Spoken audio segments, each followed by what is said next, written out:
Hi అండి. అందరు ఎలా ఉన్నారండి? అందరం బాగుండాలని ఆ భగవంతుడిని కోరుకుంటున్నా. ఇప్పుడైతే రొయ్యలను ఫ్రై చేసుకుందాం. ఇవి ఎండు రొయ్యలు, పచ్చి రొయ్యలైనా ఎండు రొయ్యలైనా ఈ విధంగా చేసుకుంటే చాలా టేస్ట్గా ఉంటాయి. ఇప్పుడు ఇవి ఎట్లా చేసుకుంటే టేస్ట్గా ఉంటాయి అనేది చూద్దాం. మరి ఈ రొయ్యలను అయితే ఇట్లా మూతులు, తోకలు రెండు సైడ్లు ఉంటాయి కదా, ఈ రెండు సైడ్లు తీసేసుకొని ఇక్కడ కాళ్ళు కూడా ఉంటాయి ఈ రొయ్యలకైతే.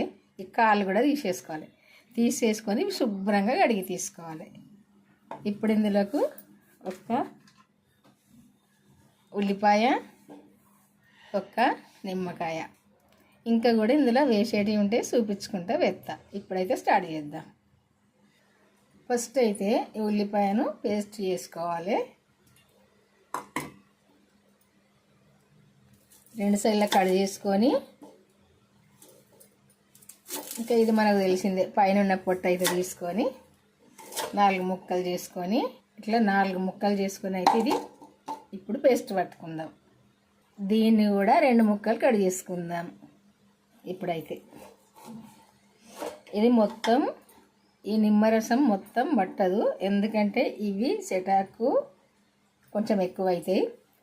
వీటికి ఒక్క ముక్క అయితే సరిపోద్ది అంతే. ఇట్లా ఉల్లిపాయ ఇట్లా పట్టుకోవాలి మెత్తగా పేస్ట్ లాగా. ఇప్పుడు ఇది ఇందులో వేసుకోవాలి ఈ రొయ్యల్లా,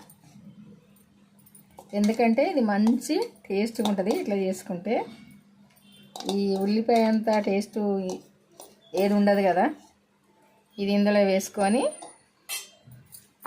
అల్లం వెల్లుల్లి పేస్ట్ కూడా వేసుకోవాలి. ఇప్పుడు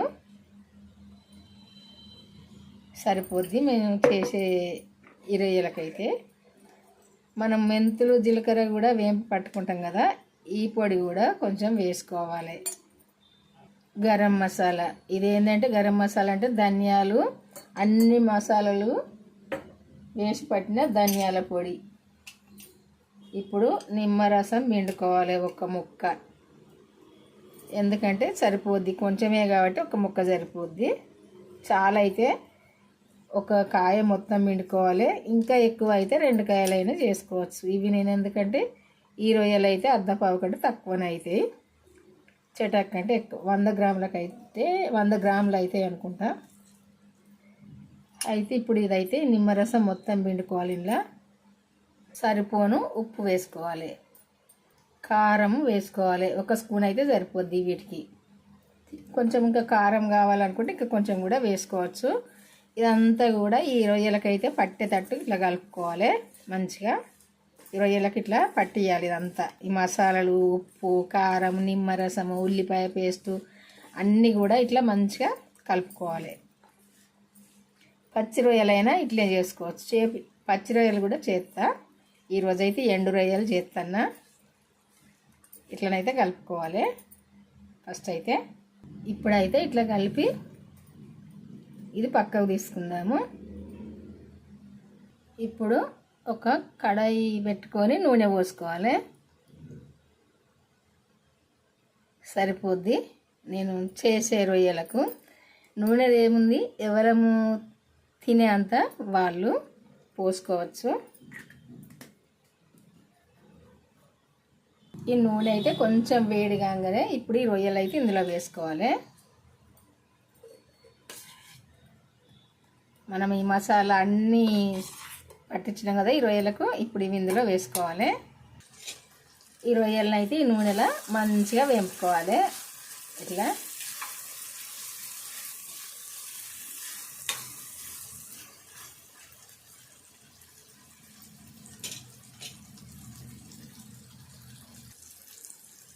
ఇట్లా వేగేదాకా మంచిగా ఇట్లా వేపుకోవాలి.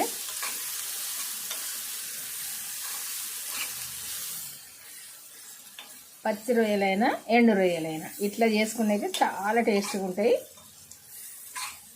తినేవాళ్ళు అయితే ఇష్టంగా తింటారు, ఇంట్లో అందరికీ నచ్చుతుంది ఇట్లా చేసుకోవడం అయితే. ఇవన్నీ కూడా మంచిగా నూనెలో అయితే మంచిగా ఫ్రై కావాలి. ఇప్పుడు కొంచెము కరివేపాకు వేసుకోవాలి. ఎందుకంటే ఈ కరివేపాకు కూడా ఈ నూనెలో వేగాలి.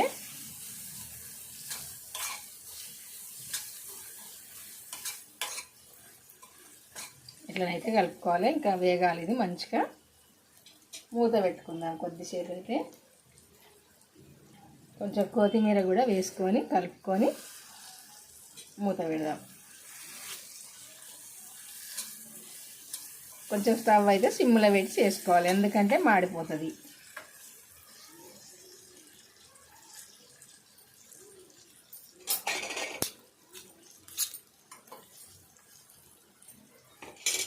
ఇప్పుడు మూత పెడదాం కొద్దిసేపు.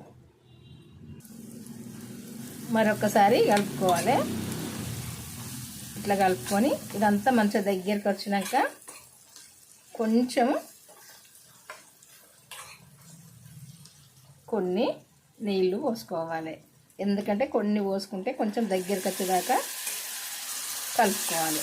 కొంచెం ఎక్కువ వద్దు, చూసిరుగా కొంచెం. ఇదంతా కూడా కొద్దిసేపు ఉడకనిద్దాం.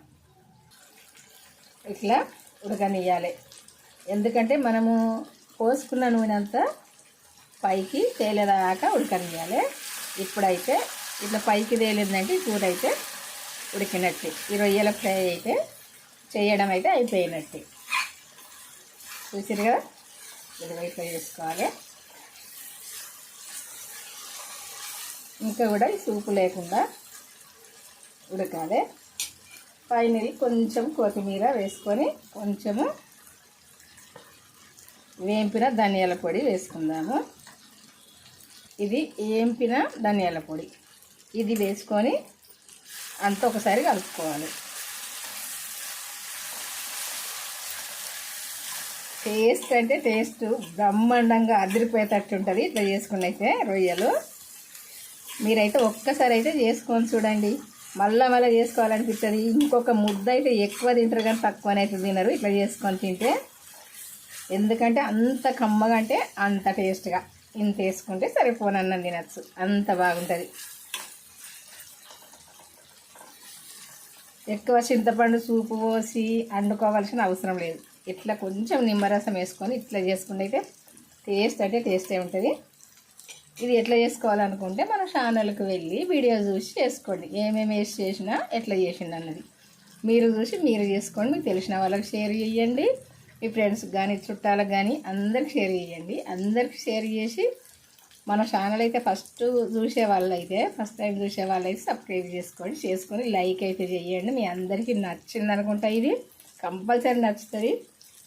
లైక్ అయితే చేయండి, బెల్ కూడా నొక్కండి. మరి వండడం అయితే అయిపోయింది. ఉంటా మరి.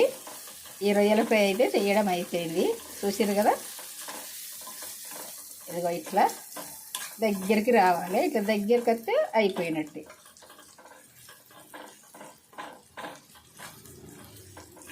ఇది చపాతీకైనా తినచ్చు, రైస్కైనా తినచ్చు, చాలా టేస్ట్గా ఉంటుంది. ఒక్క ముక్కకు ఒక్క రొయ్య తినాలి, తింటే చాలా టేస్ట్గా ఉంటుంది. బాయ్ అండి, ఉంటా మరి. మళ్ళీ వంటతో అయితే కలుద్దాము. ఈరోజైతే ఈ వంట చూసి అయితే లైక్ చేసి కొంచెం మన వీడియోలు అయితే స్టార్టింగ్ నుండి చివరి దాకా చూడండి, మధ్యలో క్లిక్ చేయకండి. ఎందుకంటే మీరు స్టార్టింగ్ నుంచి చివరి దాకా చూసినప్పుడే ఎట్లా వండాలి, ఏమేమి వేసి వండుకోవాలనేది మీకు తెలుస్తుంది. మరి ఇంకా బాయ్ అండి, ఉంటా మరి. మళ్ళీ వంటతో కలుద్దాం.